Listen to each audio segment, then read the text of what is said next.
I'd like to say good morning to all of you and welcome you to the Breakfast Symposium session here this morning. My name is Cheryl Wozniak and I'm with B. Braun Medical, and B. Braun is very pleased to be able to sponsor this session this morning, and what a wonderful turnout we have. I'd like to thank each and every one of you for choosing to come here this morning and getting up very early and making that long walk and coming here to be with us here this morning. We hope that you find today's presentation very informative and certainly very fitting, as it's a topic that is focusing around a comprehensive approach, a comprehensive and integrated best practice approach to reducing peripheral IV failures.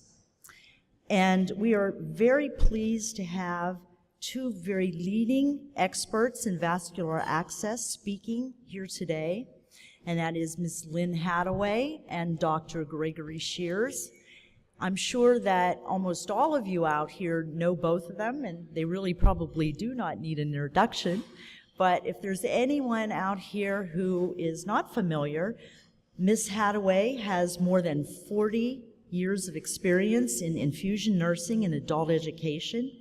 Her experience comes from multiple acute care settings, healthcare manufacturing, and continuing professional education. She has served as Director at Large and President of AVA, and currently Lynn holds the position of Chair-elect for the Infusion Nurses Certification Corporation. She is president of Lynn Hadaway Associates, which is an education and consulting company that she started in 1996. Dr. Shears is a pediatric intensivist and anesthesiologist from Rochester, Minnesota, and he has a long-standing passion for helping to improve vascular access in patient care. As a champion for IV teams, he has been integral in the development of protocol construction for best practices. And for over 30 years, Dr. Shears has given numerous local, national, and international education sessions related to vascular access. Before we begin here this morning, I do want to note a couple of things.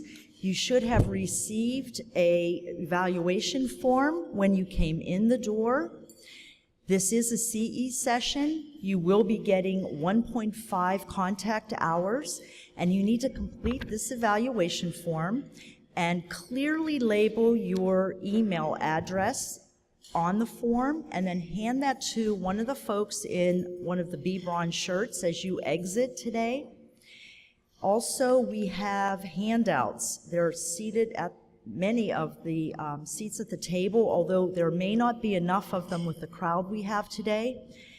And if you want to get the slides, the presentation slides, you can get them by the email address that you put on this contact form, or you can go to Sharing Knowledge 1. That's sharingknowledge1.org, and the presentation will be there. Okay? It's now my pleasure to introduce our speakers, Lynn Hadaway and Dr. Shears. Turn it over to you. Thank you.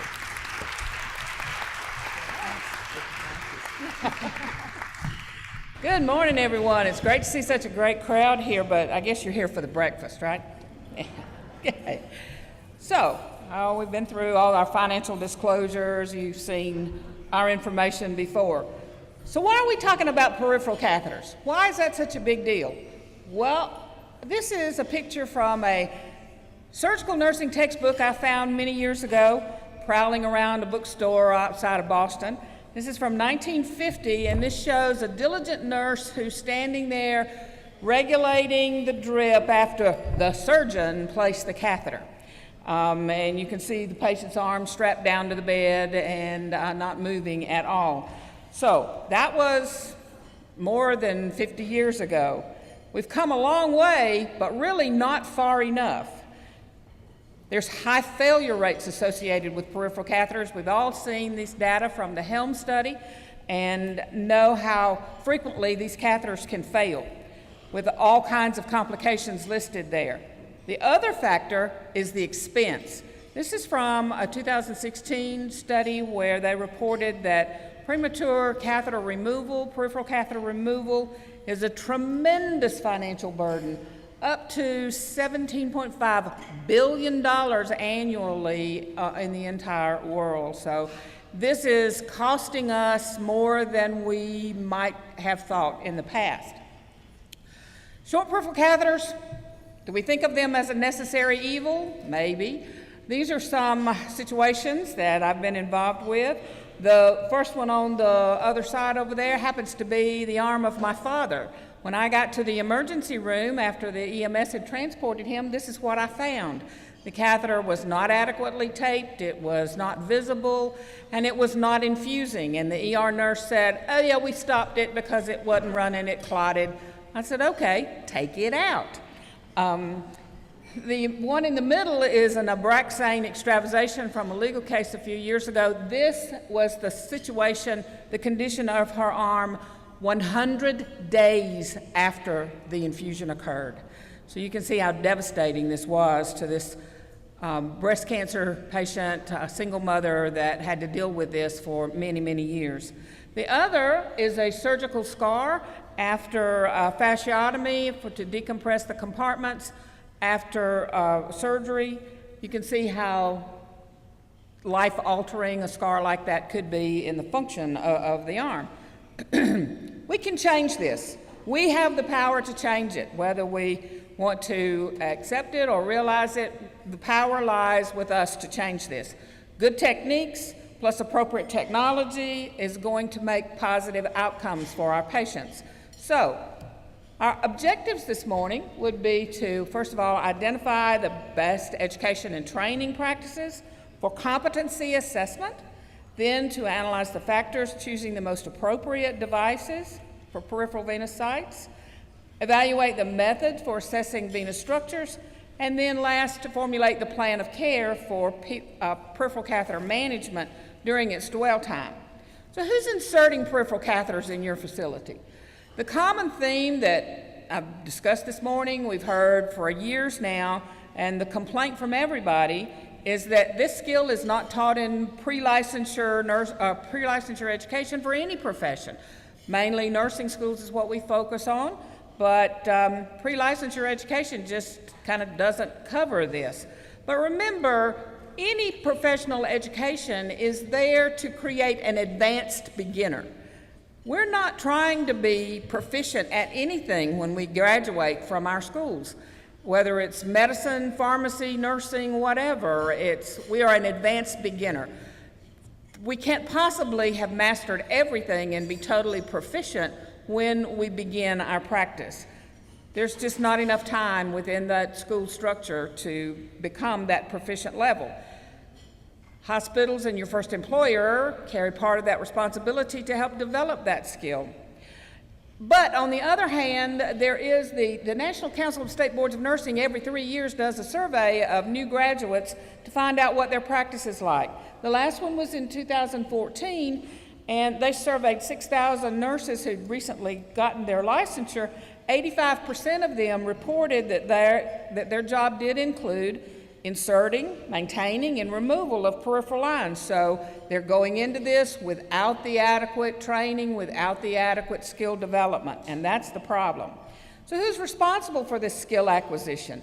It's a shared responsibility between the employee and the employer. Both are held accountable for the outcomes, and an adequate education plan is necessary. So we have to think about the domains of learning. KSA is an abbreviation that most educators are very familiar with. The acquiring knowledge comes first, and then developing the psychomotor skills, and then you also have to address a change in attitudes, beliefs, and values. If you don't believe that that needleless connector should be scrubbed, then you're not going to scrub it. If you don't believe that the hand and the antecubital is a bad place to put an IV catheter, then you're going to use those all the time. So it has a lot to do with your attitudes about everything and what you believe to be true. Critical thinking also plays a critical part in making the right decisions for patients And we have to teach that critical thinking skill to help people look at their assumptions, challenge what they think, and to reframe the problem and figure out alternatives to it. And asking the right questions is part of this. So, what's the definition of learning? When you look at all the definitions in the literature, I found about 10 different ones, but there's basic themes throughout. It's actionable knowledge. It's knowledge that you take action upon. And change is a common theme throughout all these definitions. It's long-term. It's based on your experience, knowledge, expertise. It is a process. It strengthens the right responses and weakens the incorrect assumptions and responses. So, what all is involved with learning? Skill development is part of this. And when you think of skills, don't just think of that task of the psychomotor aspect of putting the device into the vein. There's also cognitive skills, how we think about things, and interpersonal skills, how we relate to the patient and our colleagues, as well as the technical aspect of it. So all three are important to insert and manage any VAD, and we have to be focusing on that lowest common denominator of those new graduates, those inexperienced people, when we're talking about short peripheral catheters especially. Competency is another aspect that we have to focus on too. In the INS standards, we did define competency and competence. Competence is your capability. You are capable of performing. You are capable of the interpersonal, the critical thinking, the decision-making, the psychomotor skills. Competency is you're actually performing it in the real world of work. It's integration of behaviors. It's bringing it all together. It's making the right decision at the right time for your patient in the job environment. Competency is the responsibility of the individual. Obtaining and maintaining that competency resides with us individually. Competency assessment resides with our employer. According to Joint Commission, everyone must have documented competency, and that assessment and validation is the process that your employer should be using. And this does require a good education plan to accomplish this. Don't be frightened by the education plan, though, because it's very similar to the nursing plan. Assessment, diagnosis, outcome planning, implementation, evaluation. Well, look at the education process there. Very similar language, very similar process. There's basically 3 phases of skill acquisition. First is that cognitive phase where you're learning all of the details of anatomy, physiology, site selection, catheter selection, the management of the catheter, the complication identification and prevention and management. You're learning the knowledge piece, the foundation. Then you move to the psychomotor phase in the simulation area. This is where you have created authentic situations as close to the real world as possible. You use simulators and you practice until you've mastered the skill. Then you move on to the clinical scenario with an experienced preceptor to guide your practice on patients. Knowledge acquisition comes first, as we said. How many times have you sat in a classroom and all the seats were facing forward and the only person that spoke was the instructor? Well, it sounds like what we're doing this morning, right? Well, hopefully we're going to give you some chance to ask questions, and I'd like for you to be thinking now about how this really applies as we move to more of the clinical phase with Dr. Shears. Think about how this applies to your practice, to your situation. I'm speaking to you now as kind of like preaching to the choir. You're the ones that's going back to your facilities and become the educator for all of these other people out there. So lectures are usually teacher-oriented. One of the definitions I learned in my master's program was a lecture is a body of knowledge that passes from the lips of the instructor to the notebook of the learner without passing through the mind of either. So think about what you're doing. Learner-oriented methods involve case studies and role-playing and simulation, and that's where we're going with the skill acquisition in the simulation area. The knowledge part can be delivered in the classroom, online. It's usually instructor-driven, but it doesn't have to be. It can be self-directed. Online learning is self-paced. It's learner-directed always. It can involve knowledge and critical thinking skills. And then you can blend the two together in a blended learning scenario where you're using both the online for knowledge acquisition or a classroom for knowledge acquisition, and then you move to a hands-on lab practicum session. The psychomotor phase, the first one, involves simulation. You gotta make it real. You've got to get it to as close to clinical practice as really possible. You start with scenarios and case studies to guide the experience in the simulation. You begin with pre-briefing on what you expect them to do, what those case scenarios and studies actually are, what you want them to accomplish. And then they practice, practice, practice. That's going to involve meaning a lot of catheters, a lot of skin antisepsis, a lot of dressings applied. So you've got to have the budget to provide those tools to do the deliberate practice. And then afterwards, a debriefing session to focus on what worked, what was good, what was bad, what didn't work. Deliberate practice is what this is called now in the literature. Focused repetition of the skill over and over and over again until they've mastered it in the skills lab with simulators. Simulation is measured by the word fidelity. Low fidelity simulator would be just a vein pad that has got the veins and you're sticking it in.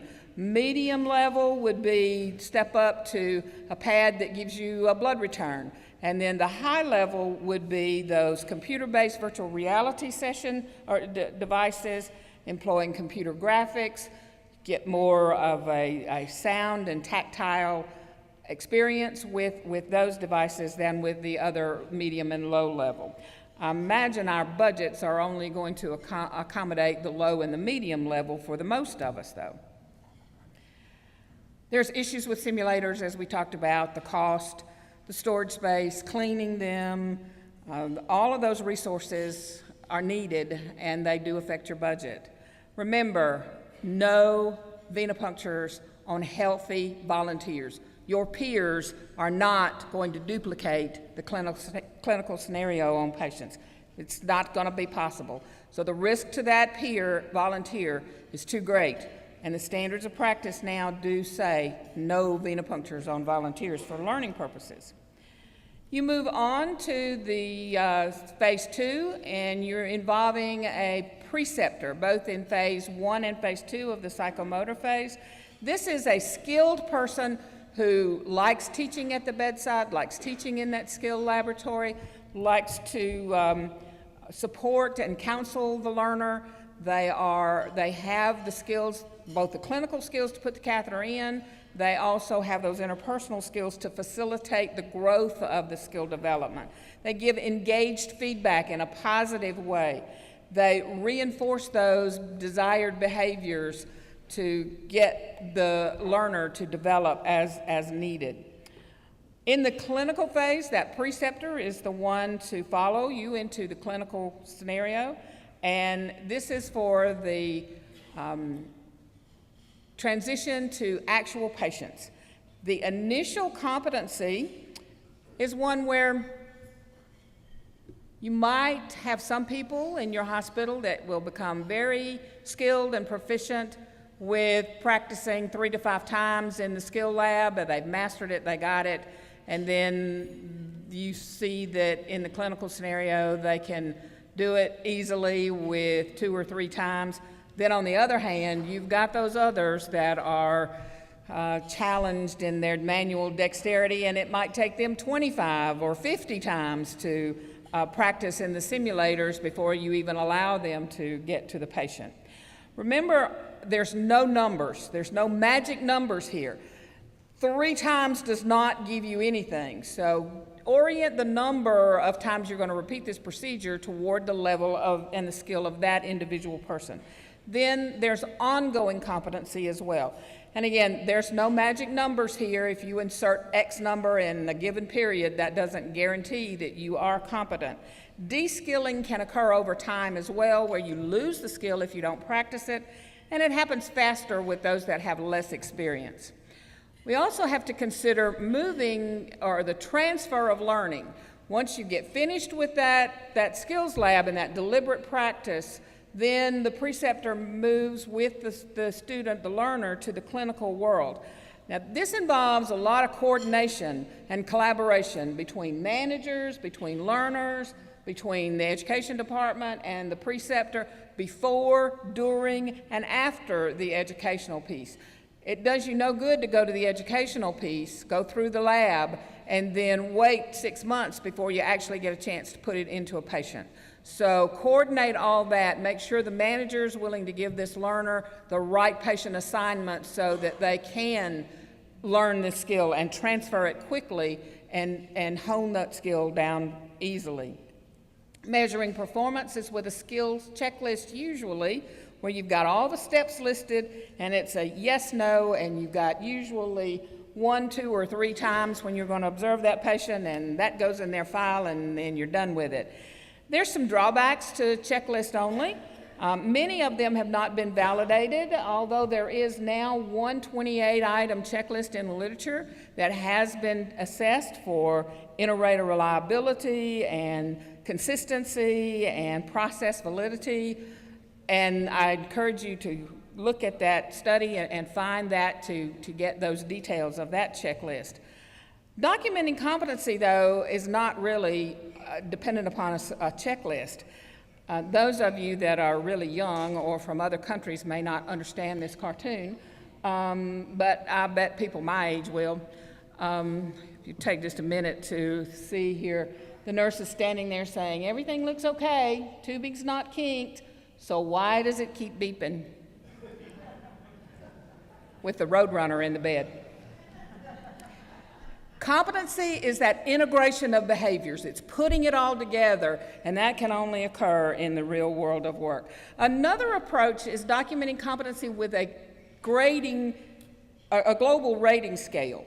This gives you more objective data. It's a way to come out with a score of the individual. You've got the criteria listed, you've got different levels of performance, and the preceptor does measure in a more detailed manner.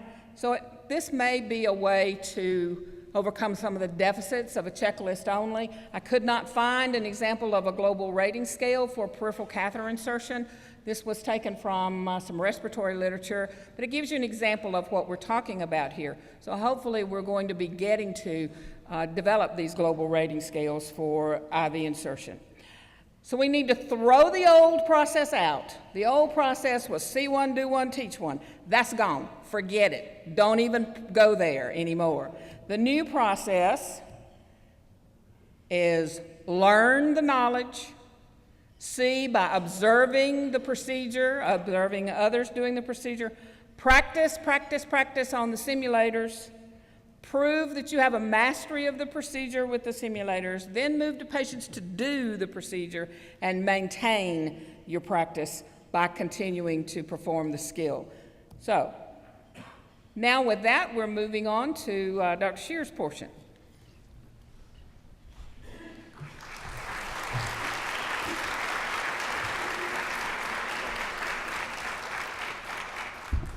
Thank you, Lynn. Good morning, everybody. Boy, you guys really decided to get up early this morning, so thanks for coming out. Probably one of the most important things we do is we are educators. I have learned so much from Lynn over the years, and I see from some pretty prominent educators out there in the audience who I've paid attention to how they speak, what they say, and how people react to it. And adult education is not a trivial thing. It's such a snore to, sit and just look at, slides and things. And we try to beef it up a little bit, make it interesting for you. Any of you that went to my thing yesterday with the magic, I spent just ungodly hours putting together those silly pictures and things just to try to get you engaged in the topic. This is all interesting stuff, and I love coming to AVA so much because we are of like mind. I was quite frustrated until I found AVA because I would, it really doesn't get represented in like SCCM or ASA. There's a little, you can find a glimmer of light in a couple people's eyes about access, and then it fades away. You can't really carry on a conversation about peripheral access with them. It's like, They just don't want to go there. They don't want to think to any depth. And so it's such a pleasure to be able to speak with you guys and learn from you. I've done a lot of learning. I know I stand up here and do spiels, but then people come and talk to me about their issues and other things. You don't realize it, but this session is kind of the beginning of a rollout of a very interesting program. I can't say much more about that other than it's an effort to fill in some of the gaps that we all have with knowledge related to peripheral access. And the things that I'm going to go through are related to site choice. I firmly believe I spend incessant amount of time thinking about why in that like Helm data, why are the failure rates so high? I see it realistically in the patients and the IV failures. I see the infiltrations, the complaints about phlebitis, the pain and suffering from repetitive sticks, and how do we impact that? And how do we develop better practice? We're at a state with, certainly with the stuff I'm going to show you, that it's all very logical. We want evidence-based always.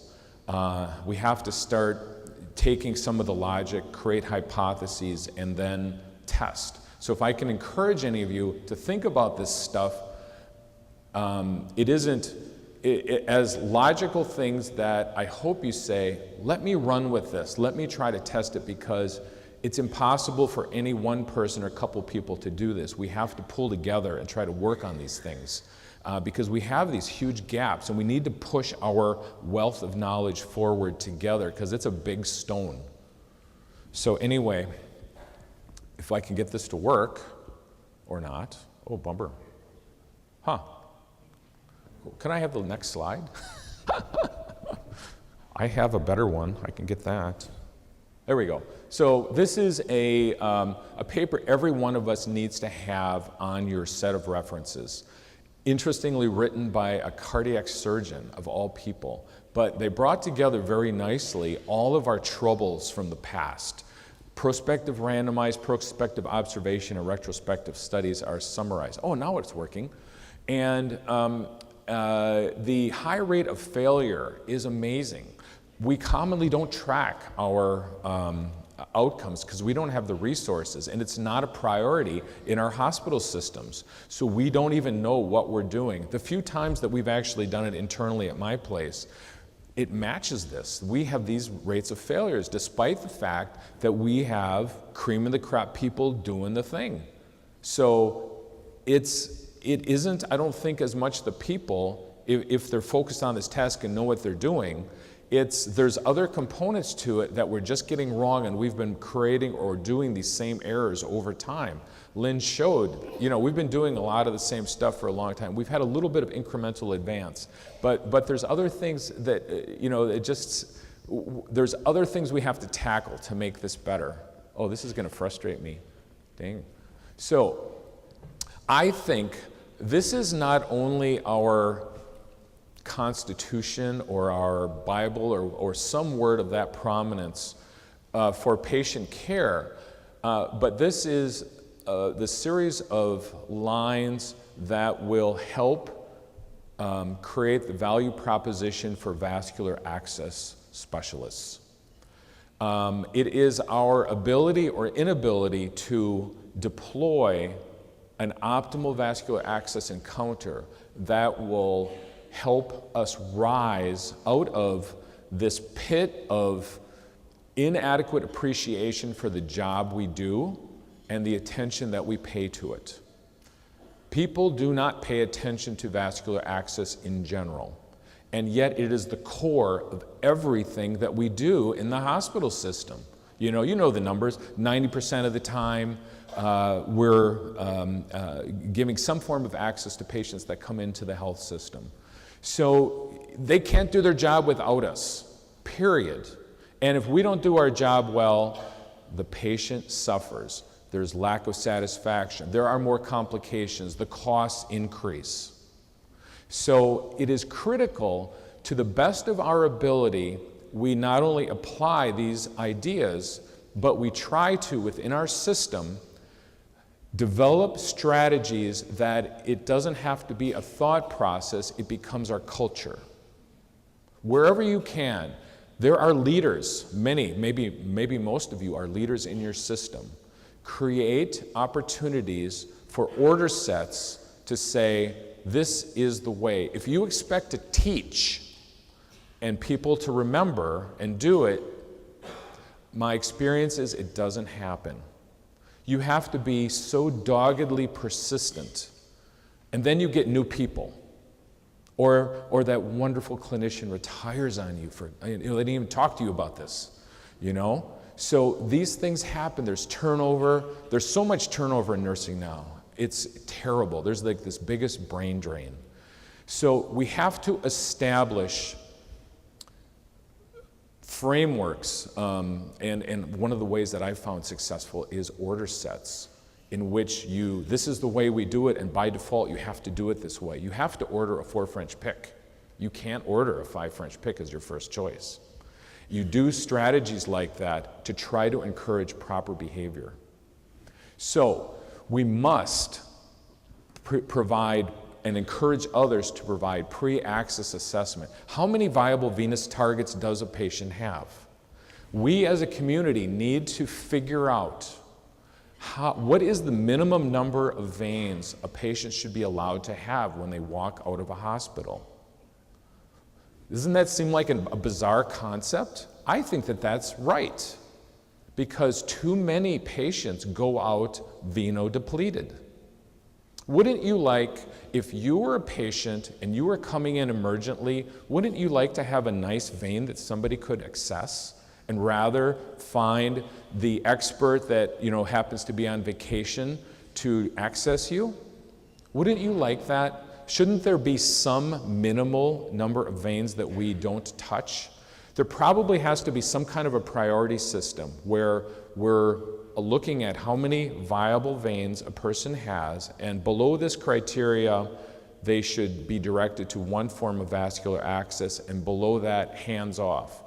So I've had a chance recently, because of a talk and some other things, to read a lot of the material for hemodialysis and the Save the Vein program, which is brilliant. They're a very powerful group, and they were quite organized. And so this Save the Vein program, and I'm sure many of you are aware of that. Honestly, it's hard to believe that as old as I am, and as much as I read, I really wasn't aware of that.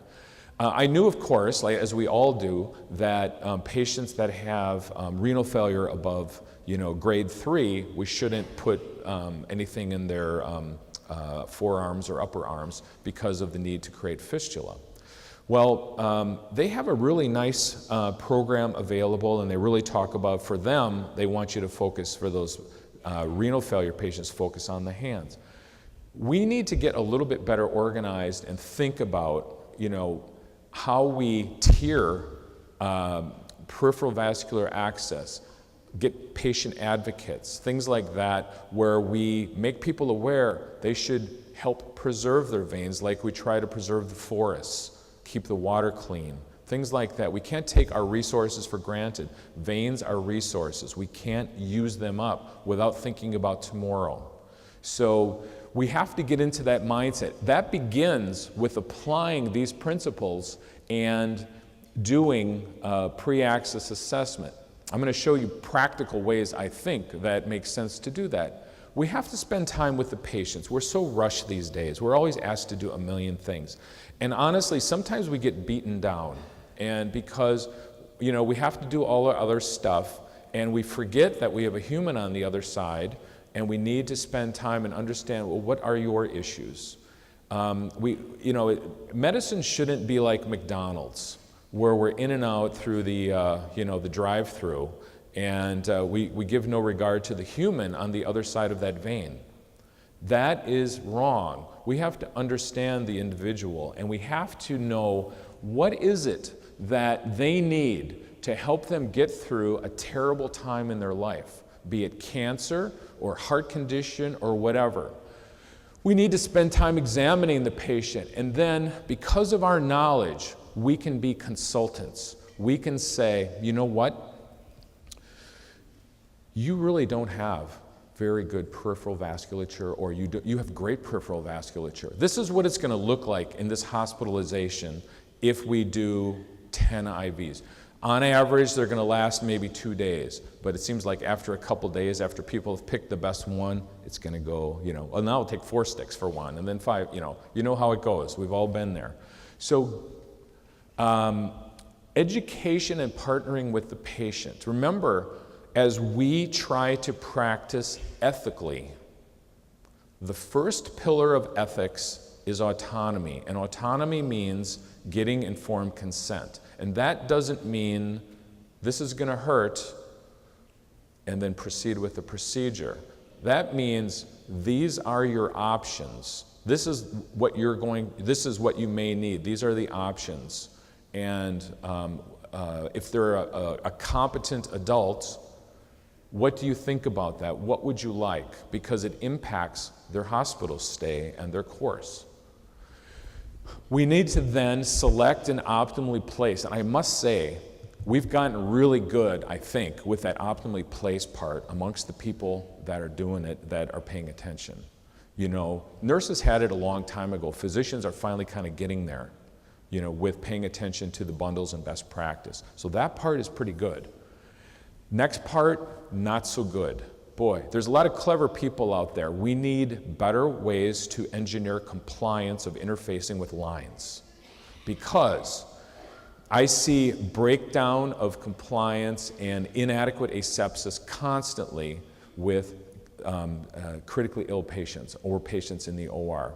People don't understand the link between intervening in the intraluminal environment of a catheter and what happens 3 or 4 days down the line as biofilm develops. They don't get that. We need to hold them accountable for that.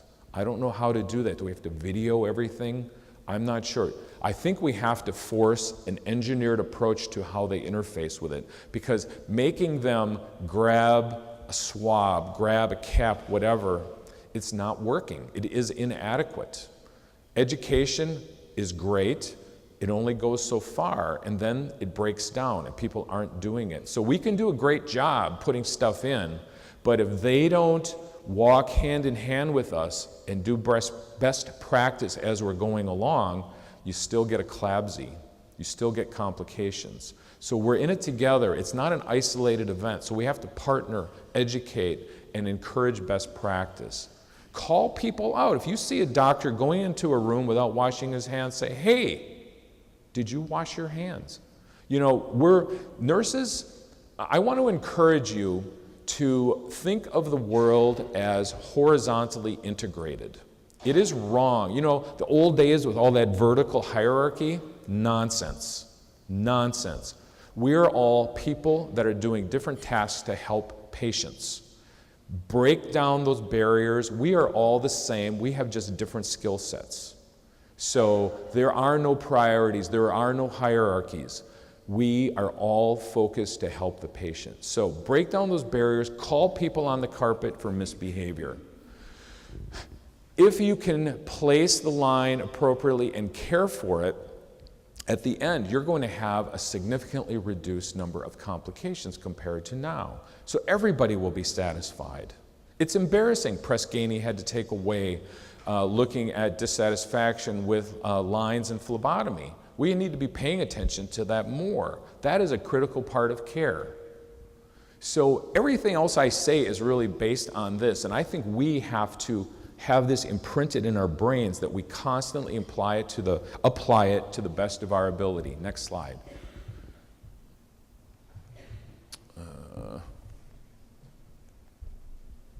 I'm going to get out mine. Oh, one back. Did it work? It went by one. Okay. Is that right?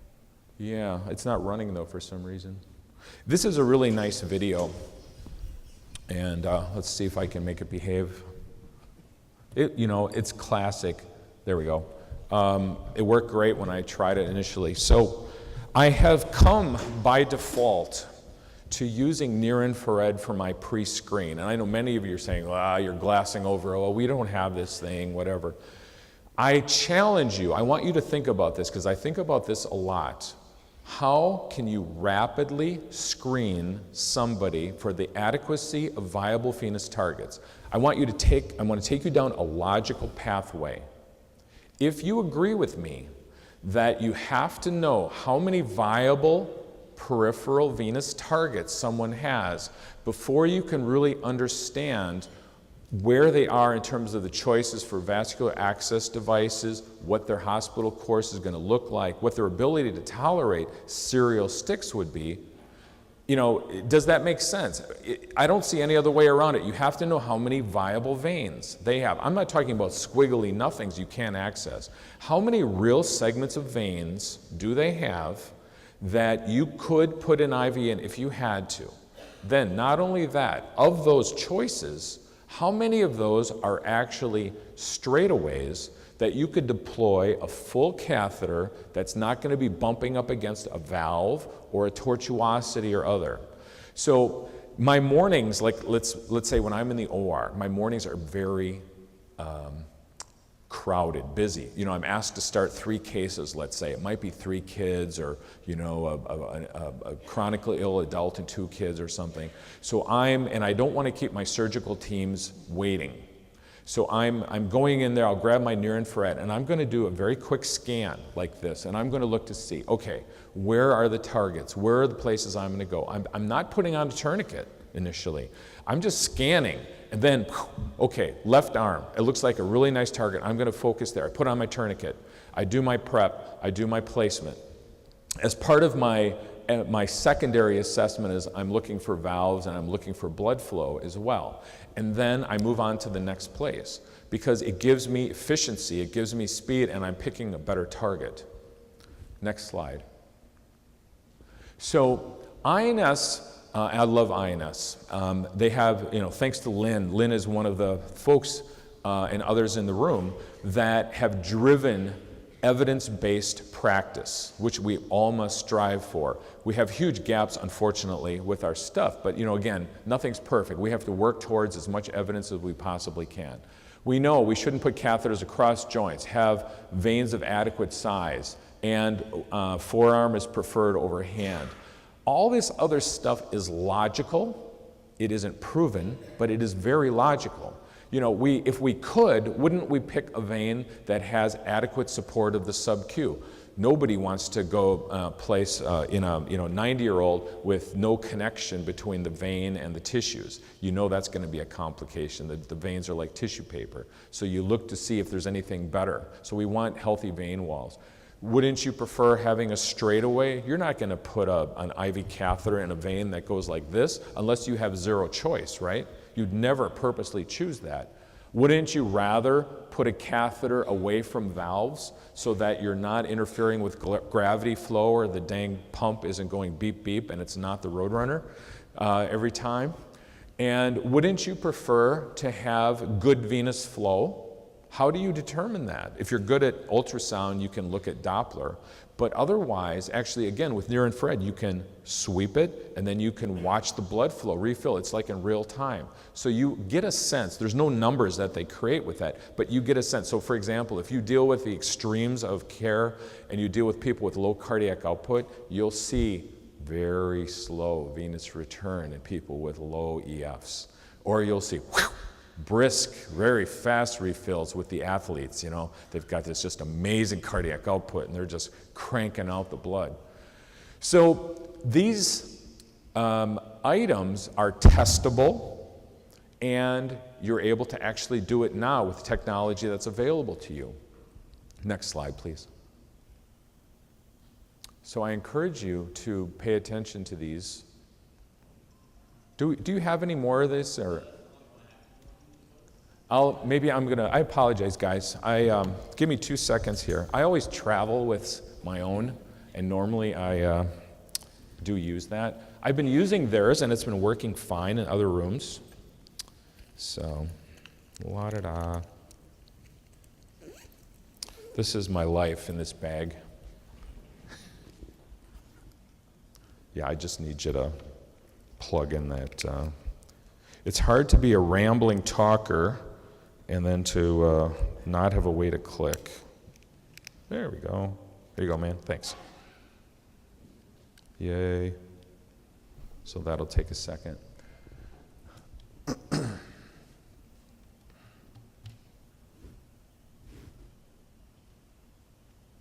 Yay. So I firmly believe that if we're going to knock down those high failure rates, we must pay attention not just to the outside of the vein, but the inside of the vein. It's so cool to see the Avatar group. They have grasped onto this concept, or they were doing it before, I don't know, but I hear them talking about it. Andrew Bloomer, what a nice guy. Did you go to their talk yesterday? Wow, such cool stuff. I'm told that they did some things before, but amazing slides and information. It's the same idea where the dynamic relationship of the catheter within the vein and tip is likely having some impact on the subsequent complications. And they're showing sophisticated flow patterns with ultrasound and other things too. So really some cool stuff. So what methods, what tools do you bring to the bedside? Probably everybody in here has some ultrasound experience, I'm guessing. Maybe some of you are super sharpshooters. I recommend to be competent in both. Get exposure, really be at the top of your game with ultrasound and near infrared. I use them both every day. They give me such huge advantages. I commonly now, I might be doing a full day down in the OR, and then I'll get calls. Would you come place a line up here, over here, whatever. We can't get access. Multiple people have tried, etc. And I just do the same thing I do in the OR or other places. I scan with near infrared. I determine if I've got a decent place to go, and I will be using either near infrared or ultrasound for my ultimate placement. Something in the last 6 months or so that I'm also doing consistently is this last part, which is post-insertion, looking at catheter lie. How is it sitting in the vessel? Because I believe it's not going to be good enough for us to just place and be happy we've got blood coming back in the catheter. That isn't the woohoo moment. The woohoo moment is you see the catheter appropriately in the direction of the vein so that it's not like sticking against the back wall. You've deployed enough of a catheter so that when you do infuse, flush, whatever, it's in the flow pathway and not hitting the endothelium. So I think that's going to be another thing we'll have to pay attention to. Again, unproven, just logical. So here we are, easy. As fast as you can rub your finger on a patient's skin, you can find valves. It is very cool. So if you have 2 seconds to spare, you can know where the valves are on your patients. I don't know, do you have 2 seconds before you stick? How much time do you spend if you miss or you hit a valve or other and then you're futzing around? And then the embarrassment of doing that re-stick and the pain, etc. A second or two, and then you'll know exactly where the valves are. Here's one, so to make it a little bit easier to see. Do you see that? The blood fills back right to that valve. You immediately know, as fast as you can rub, there is the valve. Now you can strategically place your catheters. So if I were putting a catheter in this patient, I would think about how I would dress my IV, and I would have my tip stopping right about there. I would then loop around my extension set, tape it down. I would have a good securement. I would have a secondary securement, and I would be pretty happy that that IV is going to last a while because I'm away from that valve. Oh, I have a slide. Sometimes I put this in, sometimes not. So there's the valve, there's the joint that you don't want to go across, there's your catheter. So catheter to vein ratio. This is another one of these hot topics that we continue to learn where that edge is, where should we be? And old thinking and old product is that we were kind of limited with using the smaller gauge catheters on larger people because we didn't have the length to place them. I encourage you with all catheters of any kind to always use the smallest possible catheter, period. So adults don't need to have 20 gauges even anymore. There are long 22s. So we should, one, it hurts less, it's a smaller surface area, smaller needle. Two, it crowds the vein less. You still have to pay attention to catheter to vein ratio, but you can now have, wouldn't it be better to take up a fourth of the vein as opposed to 50% or whatever? You can give 3 liters of fluid in an hour through a 22. So why do we need to traumatize patients with a 20 or a 14 or an 18 or whatever when they don't need it? It's ridiculous. So let's encourage everyone we see. I know you guys get it. This is always a problem is I'm preaching to the choir and then, you know, there's everybody else. Encourage other people to understand this concept. Try to say, have them be empathetic. What if it were you? What would you prefer? What if I told you that the larger the catheter I put in you, the probability that that vein may be gone for the rest of your life? Maybe it might cause them pause. Wouldn't it be better if we chose smaller catheters that did the job and they might actually be able to use that vein again in the future? That's what I would want. I don't have that many veins actually to go after. So that's part of why I'm sensitive to this. You know, it's the whole I'm not going to go through the whole torture thing from the past.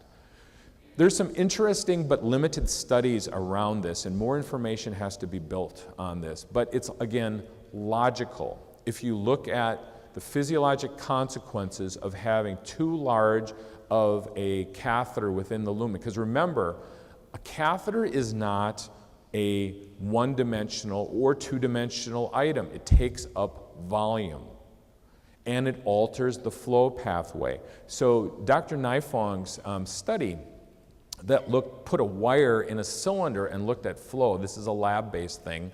If the catheter is at the center of the cylinder, which I don't think IVs ever are, you see flow patterns like this. If the catheter is against the cylinder wall, you see flow patterns like this. So when it is off-center, which I think does happen a lot of time, you get a little bit better flow. But this is like catheter to vein ratio here. So if we're shooting for about 30%, let's say, and you draw a line up, we preserve approximately 70% of flow. And you can see what happens as you go down in terms of what impact that has on flow. So this is in a lab setting. Again, we need additional clinical studies. Dr. Chopra has done numerous papers making us aware of the issue of thrombosis. Much of this information is older, taking older data, if you will, older techniques. When we interpret these things, it's important that we pay attention to what they're saying. One, that the basilic vein is a lower risk vein, and we know this, than a brachial or a cephalic vein. And though it's not on this one, the risk of thrombosis is lower with a 4 French compared to a 5 compared to a 6. Hopefully, you're rarely, if ever, putting in 6 French catheters in the basilic anymore. So the default shouldn't be 5. The default should be 4, and then you scratch your head if the vessel's small. Maybe you got to get away with a single lumen and a 3. So pay attention to this if you want to help reduce complications. History of a prior thrombosis is definitely, this shows up in every study pretty much. So when you ask your question, do you have a history of a prior thrombosis related to vascular access or other, that's going to be a higher risk patient. So that's part of the information that we're going to request. So this is the Rebecca Sharp study. Man, what a great study. I didn't appreciate how good of a study this was until, sometimes you kind of just look at the abstract or you read the first page, and I recently have had a chance to really read this in depth and look at their methodology. It's really a good job, and they were so insightful. They published this in 2015, which means they were working on this and thinking about this way before. So a couple interesting things with this study. All the patients that had thrombosis had a hematologic cancer. And the other thing that's kind of remarkable is we all know this number of 45% as being kind of the cutoff. Remember though, and the reason we need all of you to think about, can I do a study and help add to the literature? It's based on 4 symptomatic thromboses. So it makes me uncomfortable to say that's the cutoff when there's only a total of 4 complications that we're making a judgment on. So we need to get more data to support this, but again, look at their methodology, it's phenomenal, and see if you can reproduce that. So this is, from the Avatar group, they always put out such amazing stuff, and read everything they put out. It's just a very high quality. And an independent risk factor, no surprise here, larger catheters compared to like a 20 gauge, 18 gauge is going to be prone. Look at this one, a 22 gauge independent risk factor for accidental removal. Yes, because if you use a standard 22, they're too short. For, let's say, many of our adults that they carry a little extra eggs and potatoes on them. So now we have much longer catheters that we can get good purchase within our veins. And so I bet if you took this in the future with the better catheters available, that complication or that unique variable will go away.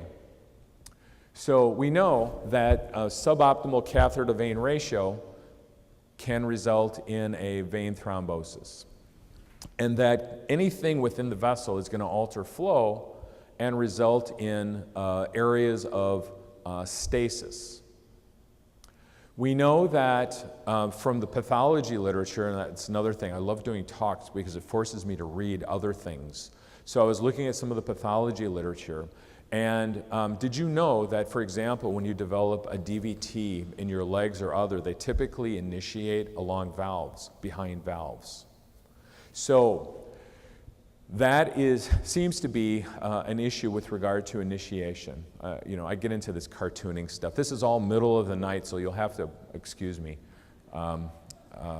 So what if we're putting a catheter through that valve and crowding it in addition to? Don't you think that's probably a bad idea? So we have areas that may initiate thrombus, and now we're further reducing flow through it.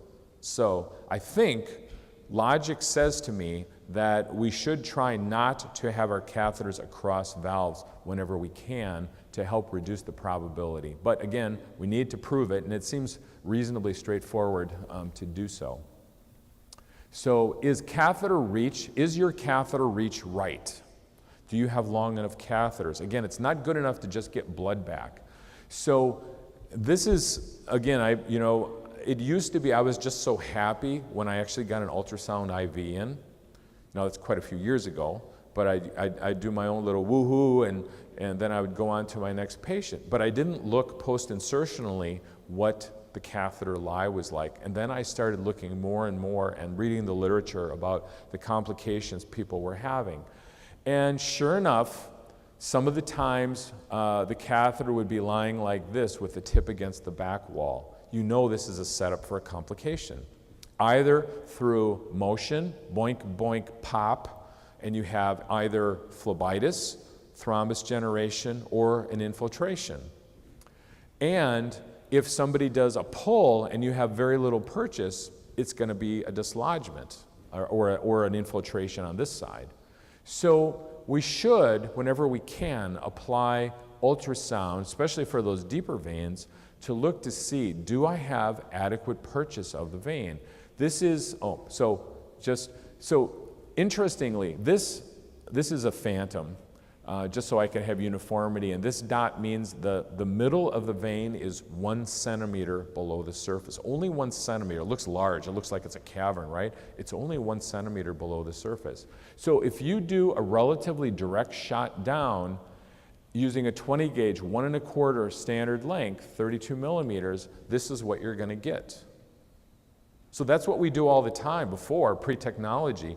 Palpate a vein, stick. So I don't know how many of those I probably created in my life, but I'm afraid to know. So now that we can see, we have a choice. We can use longer catheters. So this is with a 1 3/4 inch with the same only 1 centimeter depth vein. And look at how it lies. It's making the turn, and notice that there's contact here in a larger area, but still the tip is kind of grinding into the back. Now, and then I'm going to go, that's probably acceptable, but here, when you use an even longer catheter, 2 1/2 inch, notice for this just 1 centimeter deep vein, how you get a full curve, and the direction of flow is in the blood flow pathway, and it's not back walling. So we must get into the habit of doing post-insertional assessment if we're going to help understand this problem. And I'm trying to remember, I have a talk later this afternoon where I go through some other things related to flow and impact within the vessel. So I'm going to turn it back over to Lynn. Thank you for your attention.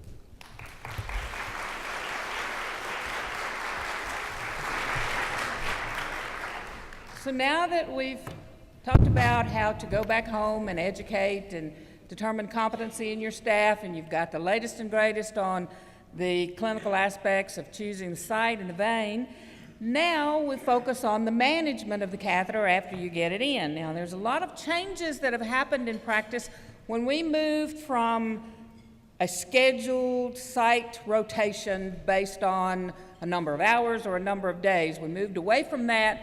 We moved over to changing the catheter based on clinical indications. That brought up a significant number of questions about how do we move forward with a lot of things. So, stabilization is one of them, dressings are another. How do we change these? How do we manage during the entire dwell time to keep it intact? We go to the great length to choose the best site and use the best technique to put it in. Now we've got to get it through the desired length of time that the patient needs it. The terms secure and stable need to be in our vocabulary.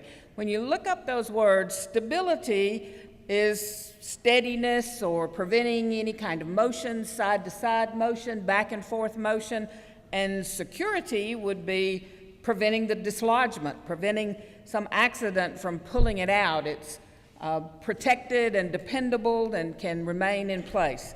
So we have to focus on both stability and security to vascular access devices to prevent the complications and the unintentional loss of that catheter. Site selection, as we talked about, those areas of joint flexion are going to be a problem, and we have to stay away from them because that's one of the main things that leads to lack of stabilization and lack of security. As we've seen, that endothelial disruption from the catheter moving against the vein is also going to lead to all the complications that we've talked about. Vein wall contact with the catheter itself is beginning to get a lot of attention. There's this study with ultrasound assessment of catheter tips immediately as the catheter was being removed.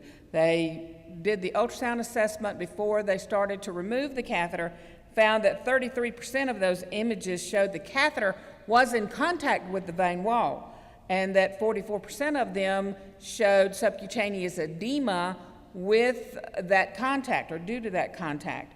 Another recent study focused on, this was a lab study that used endothelial cells in the lab cultured, and then various amounts of weight with small discs were applied to the endothelial cells. And that mechanical stress from the pressure against those endothelial cells, they were able to demonstrate that those the endothelial cells released von Willebrand factor and interleukin 8, both pro-inflammatory and pro-coagulant type substances. This is again, the source of our problems and the reasons for catheter failure. So, what about those engineered catheter stabilization devices? ESD for short. These are the systems or devices that you're using now to keep that catheter where we placed it. I've kind of grouped these together. We've got so many now, so many differences in how we are facilitating this, that we have to think a little bit outside the box here. So grouping them together, I've looked at the features that are added to a device. The one feature at the top there would be the wide platform on some of the catheters now. That adds more stability as opposed to a catheter hub that's totally round and difficult to stabilize. Now we've also got a stabilizer on an extension set. You see this picture here shows the angle of the catheter as it's going into the skin, and then another angle as it's going into the vein. With the dressing on it and the security system, the securement devices, forcing that hub down to the skin, this adds to the kinking problem. This stabilizer, the wedge that's built onto the extension set, lifts up that catheter hub, so you decrease the angle and decrease the contact between the catheter in the vein possibly, and decrease the risk of kinking.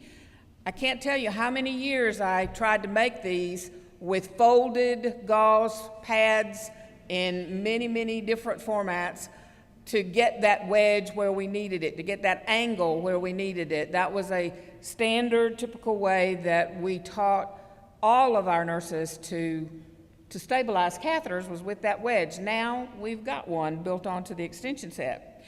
The other forms of ESDs are the adhesive stabilization devices, a separate device that has an adhesive platform. The catheter hub lies in that platform. The other method would be an adhesive securement dressing, combination of the dressing with the securement mechanism inside the catheter, or inside the dressing itself. There's these combinations of stabilization devices and dressings that we're beginning to see come onto the market. And then last but not least, we've heard a lot about tissue adhesive as a stabilization method at this conference. Now, the reported outcomes with stabilization devices, we've seen a growing body of information, but it's mainly very low-level studies, very small studies, descriptive studies, not the research that we really need. So I've been very selective about the studies that I've included here, and I've grouped them into those that looked at lab and animal testing. Those were 2 studies I found on pull force measurements, and then there's the clinical outcomes, the clinical studies that look at the outcomes with the catheter, the dwell time, and the complication rates. The first study on animal testing was actually done with long central venous catheters, but it's the only published study that I could find on any kind of stabilization device. The catheters were put into pigs, anesthetized pigs. They stabilized the catheter with one of those 4 methods there listed on the bottom: the adhesive device with a bordered dressing, an adhesive ESD with a bordered CHG dressing, or an adhesive device with the adhesive platform device with a regular bordered dressing, an adhesive combination ESD and dressing, and then they looked at 3/0 silk sutures and a bordered dressing. Now they measured this by pulling on the catheter. After they've got it secured, they attached a device to pull the catheter at 10 minutes after they applied the stabilization devices and the dressing, And they were measuring how much force it took to move the catheter by 1 millimeter, or 1 centimeter rather. They measured this in newtons. A newton is, I had to educate myself about what this was. It equals about 9 pounds of force. So when you look at the mean number, all of the adhesive dressings and at the top here were virtually the same. Then this really dropped off. The adhesive combination and dressing device really took a lot less force to pull it out, 17 versus 40 here, and if 40 newtons equals 9 pounds, these three were very close to the 9 pounds. This one was less than half of that. And then the sutures were a little bit better than the adhesive combo dressing, but still not as good as the other stabilization dressings and devices there. Other studies are being done by manufacturers. This data is available on file with B. Braun. With the stabilization device, the stabilizer on the extension set, they looked at 6 brands of peripheral catheters, both with and without wings. They placed these catheters in a vein pad simulator and then applied a bordered transparent membrane dressing. They applied a load of pull to these devices and measured the tip at 5 pounds of load. They applied a defined 5-pound load to the tubing, to the catheter, and measured how much movement there was in the catheter. So the first study looked at how much, they looked at the movement by a defined amount and how much force was needed. And this study had a standard force applied and looked at how much the catheter moved. They tested all 6 brands of catheters with and without the stabilizer applied to the catheter hub, and did find that the stabilizer did reduce the movement of the catheter by an average of 74% in the data. So if you're interested in that data, you can get that from the B. Braun staff. The other studies, as I mentioned, the clinical studies, small, non-randomized, descriptive studies, cohort studies. There's very few randomized trials, but there has been a Cochrane review of 6 randomized trials with a little over 1,500 participants, looking at 4 different types of devices, dressings and stabilization devices, or ESDs. Now, you see the list of all that was included here.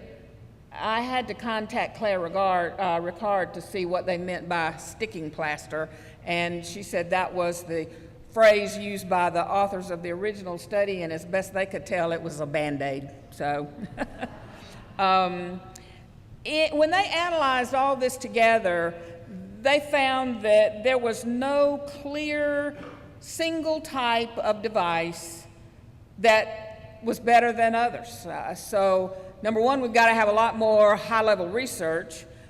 They also found that these studies were very low quality with some high degree of bias, or it was unclear what the bias actually may have been. And we've got to get to the point where we have more randomized trials, especially on stabilization devices. So with that being said, with all the different devices that we've got and the lack of studies and these clinical outcomes showing that one is not clearly better than the other, it looks like we might need to have a securement bundle approach, a multitude or combining multiple products together, the stabilization wedge with a bordered polyurethane dressing or with some other kind of engineered stabilization device working together. One device does not seem to solve all problems at this point. Dressing integrity, as we know, clean, dry, and intact, that's the goal, that's the mantra we've heard for years and years and years. The loss of adherence, though, is a question. If it peels up on the edge, how far does it have to peel before you change it? Do you reinforce it? Also, from Avatar, they found that the reinforcement was reported in 67% of the patients in the study with a mean dwell time on those peripherals for 2 to 3 days. So those dressings are not adhering very well. Visibility of the site is necessary, and in this particular picture, you can't really see the site at all. Securing that extension loop so that the tug is on that loop first is also important. The other question about CHG gel or foam dressings on the peripheral sites is also unanswered. There's been a CDC revision about the CHG dressings, and also the guidelines from the UK do not include those types of dressings at the present moment. Now, with CHG being impregnated throughout the entire dressing and not limited to the foam or a gel pad, is that going to change how we dress peripheral catheters? Possibly. More research is definitely needed. As we mentioned, there's lots of unanswered questions about long-term dwell. What does it mean? Are we changing the dressing every 2 to 3 days, every 5 to 7 days? What is your practice for how you maintain that catheter? The standards of practice from INS did rank this, or did make this suggestion of 5 to 7 days. This is based on very limited information and committee consensus. We definitely need studies on this. Changing the ESD device is also an important element. You can't leave it on forever, but the catheter may stay in place for a long period of time. Follow the manufacturer's guideline on that to figure out what they are recommending. They can't stay on forever, but changing that dressing on a short peripheral catheter and changing that adhesive ESD on a short peripheral catheter gets to be very tricky when you're trying to prevent pulling it out. It's a challenge. How about the extension set? You know, think about this for a minute. We put an extension set on the catheter, and it's a very important tool to control the blood flow, to keep our hands away from the blood, to move the business end of that catheter away from the hub where you're manipulating it. But do you change that extension set with every tubing change? Do you change that? Do you leave that extension set for the life of the catheter? Unanswered question. We don't know. There's no research on this yet. There are catheters on the market with a permanent extension set attached to it. So if we attach it at insertion, does that mean that it now needs to be removed? And think about how tricky that can be on a peripheral catheter, especially a short one. Think about that manipulation with that catheter and what it's going to mean for your dwell time. So, lots of unanswered questions, lots of things to think about. I'm sure you've got questions this morning. Our take-home messages basically would be that developing your skills with peripheral catheters requires that education plan in a program to focus on knowledge acquisition, deliberate practice in simulation, and supervised clinical practice, and that we need to pay attention to the interaction between the catheter and the catheter tip with all the intraluminal structures and the causal relationship with the high rates of complications. Now, assessment of that post-insertional catheter position. Where does it lie inside the vein after you have put it in? And then also, during the dwell time, adequate stabilization, securement, dressing integrity is critical to the positive outcomes that we so need. So, with that, we're probably over our time, but I don't think the next session starts until 9, so we can entertain a few questions.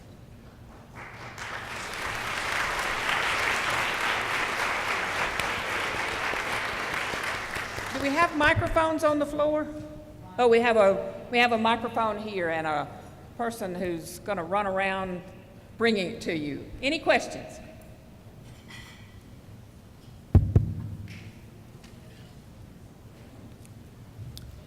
Great presentation.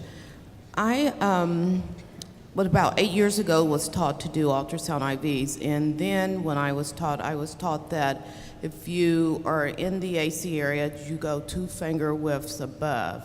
What's your thought on that? Greg, you want to take that? Who's talking? Over here. Oh, hi, don't be shy. We're all friends. What was the question? Sorry. My question was, about 9 years ago, I was taught to do ultrasound IVs, and back then when I was taught that it was okay to go, if you have to go in the AC area, to go 2 finger widths above the AC area and not in the AC area. Oh, I see. What's your thought on that? It's a great question, and anytime you're doing a procedure, there's trade-offs, and obviously we want to be cognizant of not putting it across the joint if we can help it. The way I handle that, I don't have a measure.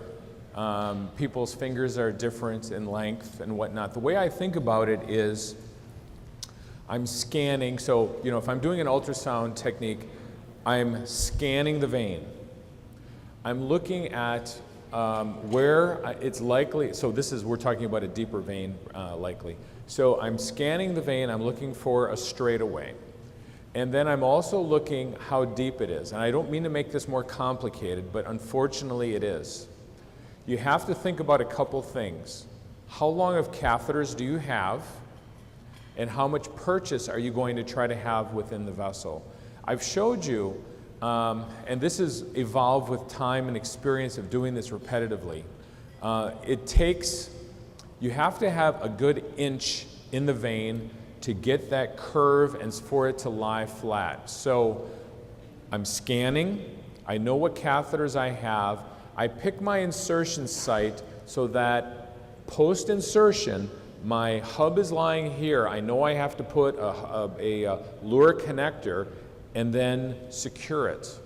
I don't want to do this great job and then I have my lure connector sitting in the anycube so that the patient's going like this and buggering up my catheter afterwards. Right. So you have to give some margin. You've got to account for, and not all connectors are created equal. Some of them are really long. We don't think about these things. You really think about it post-insertion, and you 1 minute you're thinking, wow, I did such a great job, and then I've dressed it, it's like, oh man, this is really not a good job. I got across the finish line, and now there's going to be all this trauma every time the person moves. So you must account for what extension set you're going to apply and give that extra room.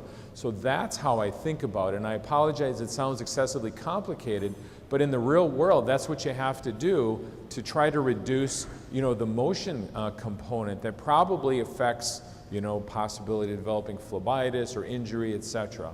So that's the way to think about it rather than a fixed finger thing. Next question. On the education of the nurses for peripheral IV starts, did you find much literature or assessment or survey tools on how to select the best preceptors for them other than historically knowing who's the best IV person in your facility? There's a lot of information about preceptor qualifications and training of preceptors. Yes, in the education literature, there's a significant amount. I don't remember what I included on the reference list, but there's a lot of information about preceptors. And it's not just the best sticker. They've got to be somebody who is comfortable in that education role, that counselor, coaching, advisor role. They've got to know how to manage those situations in front of the patient when you're trying to get somebody to learn this skill and develop their techniques. It's not just anybody, and there's lots in the education literature about that. Who else? Okay. Is there anything in the literature? Can you raise your hand? Who's talking? We can't see. Oh, okay. Is there anything in the literature about somebody precepting somebody, and then down the road, an incident happens, and that person, says, well, this is the way I was taught, almost, putting it on the preceptor. I didn't really understand the question. A liability for preceptor. Oh, yeah, that preceptor, an educator does have liability for what they are teaching and what they are conveying. Now, the educator can't control what you learn, but they are responsible for what you taught them. There have been legal cases that involve the education process, and the courts went back and looked at the handouts, the materials that were used, the slide presentations that were used. So yes, the preceptor does have liability when it comes to the content they're teaching. Ouch. Yeah. Anything else? I think there was some over here. Good morning. My question is, given that a 5 French catheter is with antithrombotic property is within the recommended catheter to vein ratio, is it preferable than a 4 French or smaller catheter without antithrombotic property if it can serve the same purpose as the 5 French catheter? Or simply, is antithrombotic property more important than using the smallest catheter size if both can meet? Well, let same me turn the question around a little bit to you, which is, what does a 5 French give you that a 4 French doesn't? You know, material science has changed so much within the last 10 years, it's amazing. So the strength of the polyurethanes are much better than they used to be. And so I would ask the question, why put in anything larger ever than you need to? So we have our catheter, so you have to realize we're trying to look at the tea leaves of the literature and plus practice, apply practice in the problems we see, try to make sense of it, and then try to generate hypotheses that can be tested so that the evidence of 5 or 10 years from now is better. We're in a limited space right now with regard to catheter to vein ratio. The data is limited. However, common sense would suggest the more we put in the lumen, the more we affect flow. Therefore, the bias should be use the smallest catheter that gets the job done. That's the way to think about it. And so in your system, try to create order sets that's the default. If you're worried about residents ordering like I am, that it used to be they would default to 5 French, we don't let them do that anymore. We need to have it go to 4 first. Otherwise, there's no thought process and they just, order the biggest thing or whatever because they don't know any better. Now at least we force the thought process to them by making it harder for them to pick the alternate choice. Thank you very much. You're welcome. Couple more, maybe? A couple more minutes Thank you very much. before you have to go to the next session? I always thought I had heard that you wanted 50% of the catheter into the vein. And then I thought I heard someone, Dr. Schaefer, say this morning, you wanted at least an inch. Did I just hear it wrong? Or? Yeah. So do you have any, I'm sure you're ultrasound savvy and whatnot. Just for fun on patients. So if you do post-insertion assessments of your catheters and then get the calipers out and look at how much is actually within the vessel, and suddenly the light bulb will go on, because you'll see that in order for the catheter not to be butting against the back wall, but for you to see a nice curve and it lying flat so that there's a portion of the catheter that's parallel to the vessel, and so when you do a flush, it's shooting in the direction of flow. It takes approximately an inch to do that for veins that have some depth. So, and I use the example of only 1 centimeter. That's well within the palpable range that we would do normally, right? I don't have as good of fingers. I cook a lot. It's embarrassing. I used to have pretty good palpation. I was slicing mushrooms and I took off the end of my index finger. And so I have a dead, from a sensation standpoint, index finger. And so I've had to compensate. So I know most vascular access clinicians have much better palpation skills than I do. But anybody that does this stuff, you can feel below the surface pretty well. Certainly a centimeter, especially with bigger vessels. So I encourage you, if you use ultrasound, to try to look at your catheter lie and pay attention to that. And if you even have the resources, follow up your patients to see that relationship between subsequent complications. But you can imagine that if your catheter is coming in like so and hitting the back wall, probably not a good thing. So we want to try to have our catheters swooping nicely and for some distance being in the direction of the vein itself. And I've found by modeling it out on phantoms, it takes you must have about an inch in the vessel to do that. Less than that, and there's torque pressing down and deforming the actual endothelium on the back wall. So do it yourself. You know, it's one of these things anybody can do. If you've got ultrasound, just do it. Hi, I have a question.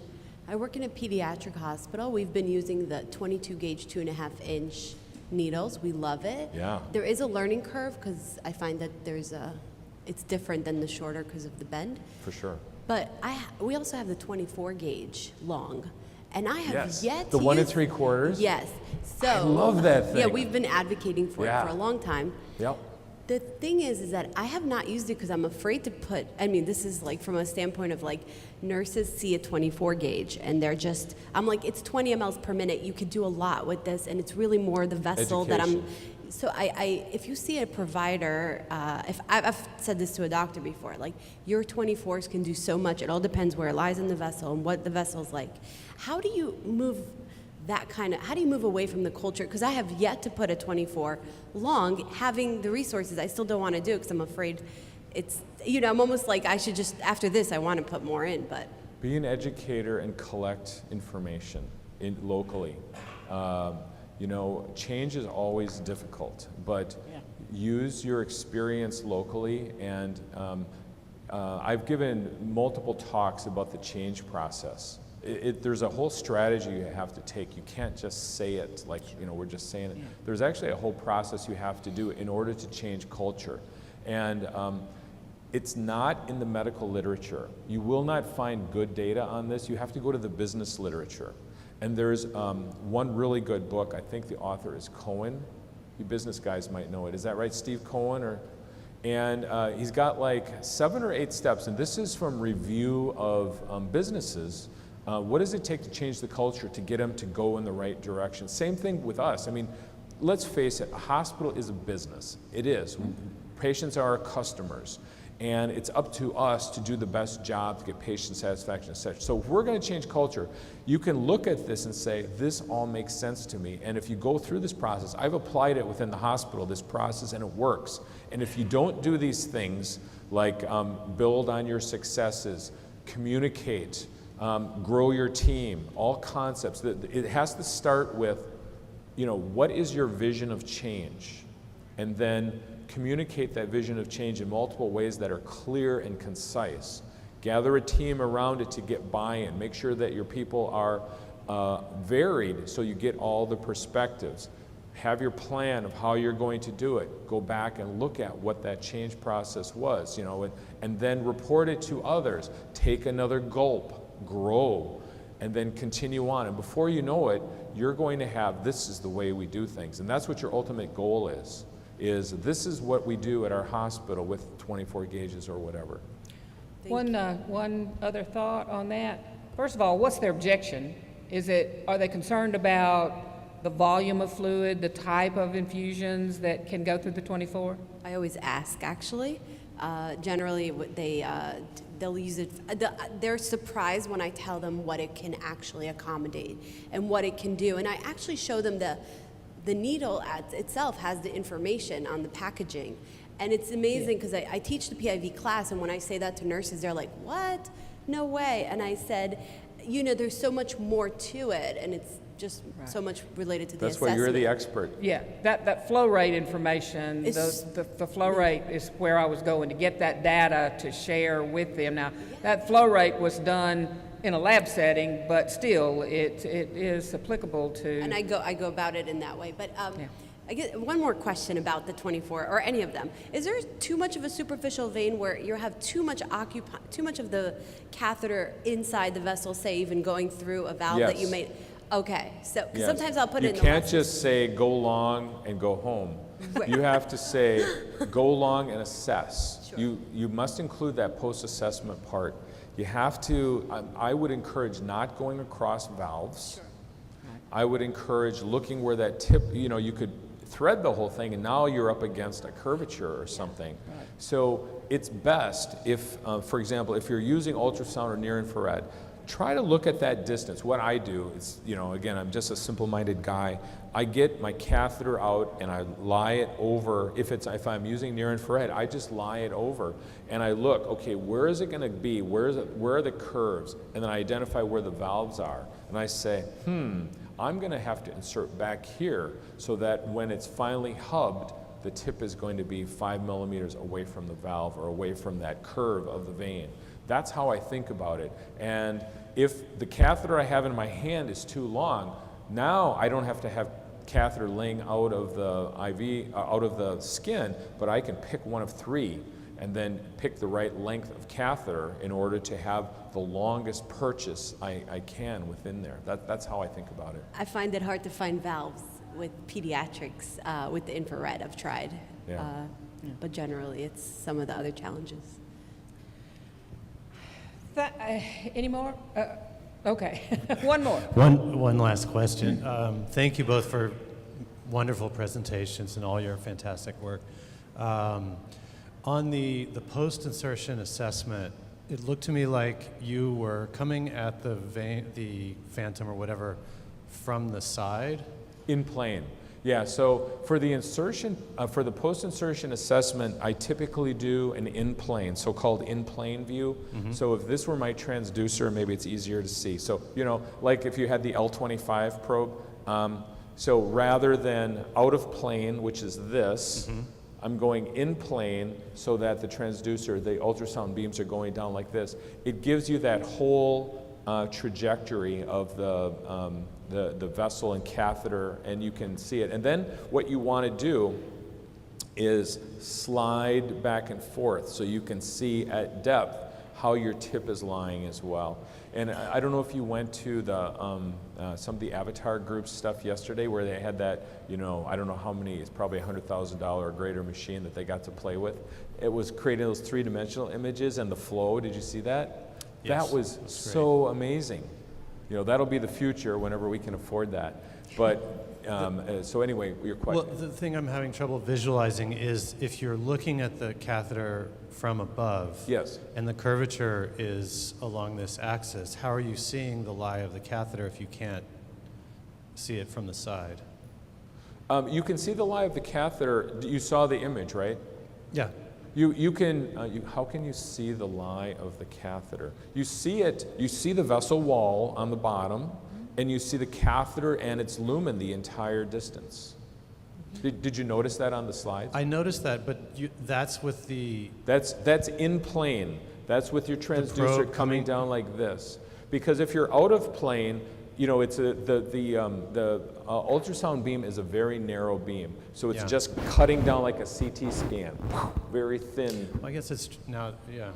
So Now that I think about it longitudinally, yes. See, this is one of the problems with ultrasound, and I spend a lot of time as I do programs teaching this, is that it's transferring 2-dimensional images into the 3-dimensional body. Right. How does that make sense? Yeah. And I had the same issues, and you just spend some time with it, and it'll be like, oh, now I get it, because it's not intuitive. Right. Yeah, you just have to, if you scan through it like this, go this way, and then flip this way and this way, you can rebuild that 3-dimensional image in your head, and you can kind of get a sense of what it looks like. Thank you. Yeah, you're welcome.